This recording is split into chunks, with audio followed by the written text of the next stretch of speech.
अस्सलाम वालेकुम, welcome to learn सतंजान। मैं सतंजान। आज हम स्टार्ट करने वाले हैं इक्विलिब्रियम कांस्टेंट। इक्विलिब्रियम कांस्टेंट क्या होता है, हम इसके मैथमेटिकली प्रूफ देखेंगे या डेरिवेशन को हम प्रूव करेंगे। So let's start. Equilibrium constant की डेफिनेशन हम फर्स्ट देखेंगे। The ratio between the products of concentration of products to the concentration of reactants. जो रेशियो होता है प्रोडक्ट्स और रिएक्टेंट्स के, उसे हम कहते हैं इक्विलिब्रियम कांस्टेंट। ये जो प्रोडक्ट है वो हाथ से ज़रब है, इस ज़रब का प्रोडक्ट है। अगर हम इक्विलिब्रियम कांस्टेंट को रिप्रेजेंट कर रहा है के सी, ये जो देखेंगे के सी को हम रिप्रेजेंट कर रहा है इक्विलिब्रियम कांस्टेंट। हम अब डेरिवेशन ऑफ के सी को देखेंगे, यानी इक्विलिब्रियम कांस्टेंट के डेरिवेशन या मैथमेटिकल प्रूफ। अगर हमारे पास ये जो है ए प्लस बी, ये है जो रिएक्टेंस जो है ए प्लस बी, जो प्रोडक्ट्स उसमें मिला सी प्लस बी, और हम प्रोडक्ट से जो रिवर्स डायरेक्शन में जो मिला वो हमारे पास ए प्लस बी पर मिला। हमारे पास ए प्लस बी जो डायरेक्शन है, सी प्लस बी जो बना वो हमारे पास पावर डायरेक्शन है। अब सी प्लस बी से जो बना ए प्लस बी वो हमारे पास क्या है, रिवर्स डायरेक्शन। अब हम डायरेक्शन को देखेंगे। हमारे पास रेट ऑफ फॉरवर्ड डायरेक्शन जो बराबर है rate of forward direction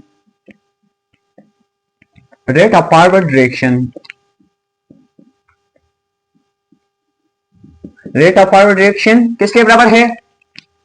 rate of forward direction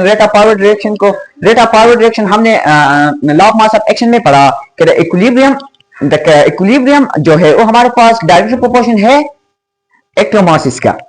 हम अब इधर फॉरवर्ड डायरेक्शन को एफ आर, कैपिटल एफ और स्मॉल आर से रिप्रेजेंट कर रहा है।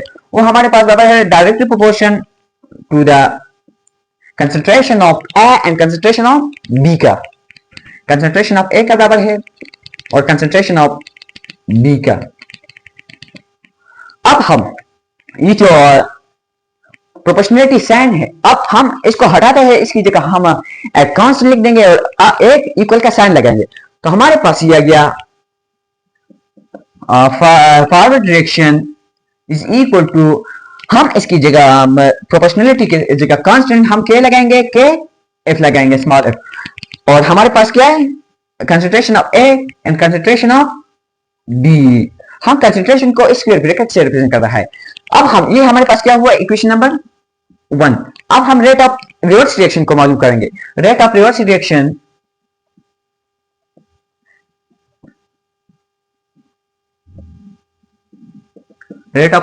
क्या है कि हमारे पास रेट ऑफ रिवर्स रिएक्शन जो है, रिवर्स रिएक्शन जो होता है, रेट ऑफ रिवर्स रिएक्शन को हम कैपिटल आर और स्मॉल आर से रिप्रेजेंट कर रहा है। वो हमारे पास डायरेक्ट प्रोपोर्शन है द कंसंट्रेशन ऑफ प्रोडक्ट्स के concentration of products by products. हमारे पास डायरेक्ट प्रोपोर्शन है कंसंट्रेशन ऑफ प्रोडक्ट्स हमारे पास क्या है, सी प्रोडक्ट्स हमारे पास, और क्या है, डी। अगर हम इसको प्रोपोर्शनलिटी के साइन हटाते हैं तो हमारे पास क्या आ जाएगा, एक कांस्टेंट और एक इक्वल का साइन। हम अगर रिवर्स रिएक्शन को हम इस तरह देखेंगे, हमारे पास इक्वल का साइन आ गया और के आर भी आ गया। हम कंसंट्रेशन ऑफ प्रोडक्ट को अपनी जगह लिख देंगे, concentration of C and concentration of D. ये हमारे पास क्या है, इक्वेशन नंबर 2। अब हमने पढ़ा कि हमारे पास जो है कंसंट्रेशन, हमने पढ़ा rate of forward direction become equal to the rate of reverse direction. हमारे पास फॉरवर्ड डायरेक्शन जो बराबर होता है रेट ऑफ रिवर्स डायरेक्शन। हमें तो ये लिख देंगे, रेट ऑफ फॉरवर्ड डायरेक्शन क्या है, एफ आर, और रेट ऑफ रिवर्स डायरेक्शन क्या है, आर आर। अब हम इसको पुट करेंगे तो हमारे पास रेट ऑफ फॉरवर्ड डायरेक्शन क्या है, रेट ऑफ फॉरवर्ड डायरेक्शन हमारे पास क्या है, concentration of A and concentration of B. हम इस तरह इसको लिखेंगे, concentration of A and concentration of B हमारे पास किसके बराबर है, हमारे पास किसके बराबर है, concentration of C and concentration of D. अब हम इसको, इस इक्वेशन को इक्विलिब्रियम कांस्टेंट की डेफिनेशन की तरह लिख देंगे कि हमारे पास इक्विलिब्रियम कांस्टेंट क्या कहते हैं। हमारे पास इक्विलिब्रियम कांस्टेंट ये कहते हैं कि एक रेशियो है प्रोडक्ट्स का और रिएक्टेंट्स का, हम उसे कहते हैं इक्विलिब्रियम कांस्टेंट। अब हम इक्विलिब्रियम कांस्टेंट देखेंगे। हमारे पास इक्विलिब्रियम कांस्टेंट है कि इक्विलिब्रियम कांस्टेंट हम इस तरह लिखेंगे कि हमारे पास रेट ऑफ फॉरवर्ड डायरेक्शन, यानी रेट ऑफ फॉरवर्ड डायरेक्शन हमारे पास क्या है, हमारे पास ए and C and D, concentration of C and concentration of D. The ratio between the products of concentration of products and concentration of reactant. reactant हमारे पास क्या है? हमारे पास concentration of A and concentration of B है. तो हम ये हमारे पास आ गया, the rate of forward reaction become equal to the rate of reverse reaction. अब हम इसको इधर देखेंगे कि हमारे पास जो है वो इक्विलिब्रियम कांस्टेंट जो है वो हमारे पास बराबर है concentration of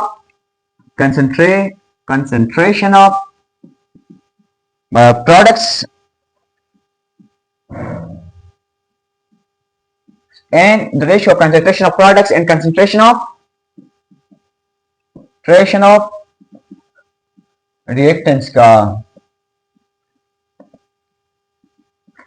अब हम ये जो केस है, अब हम इसको एग्जांपल की थ्रू समझने की कोशिश करेंगे कि हमारे पास एक है,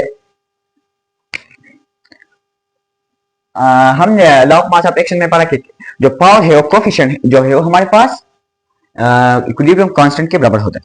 तो हमारे पास फॉरवर्ड डायरेक्शन और रिवर्स डायरेक्शन के बराबर होता है. हम अगर इस तरह लिखेंगे प्लस बी प्लस वो हमारे पास बराबर है फॉरवर्ड डायरेक्शन का सी और capital C plus D plus D. हमारे पास डायरेक्शन में क्या बन रहा है? ये भी वापस बन रहा होता है कि हमारे पास जो के सी है प्रोडक्ट्स, के सी is equal to products divided by reactants. ये हमारे पास है इक्विलिब्रियम कांस्टेंट. अब हमने प्रूव किया कि हमारे पास concentration of products and concentration of reactants होता है. इक्विलिब्रियम कांस्टेंट की जो यूनिट है वो कभी हो जाता है कभी नहीं. हम अगले टॉपिक में यूनिट ऑफ केसी को डिस्कस करेंगे कि यूनिट ऑफ केसी क्या होता है और इक्विलिब्रियम कांस्टेंट की यूनिट हम निकालेंगे और उसकी जो सुपर ट्रिक्स है बुक्स के अलावा हम उसको देखेंगे. अब हमने इक्विलिब्रियम कांस्टेंट पढ़ा, आपको ये टॉपिक अच्छा समझ आया होगा.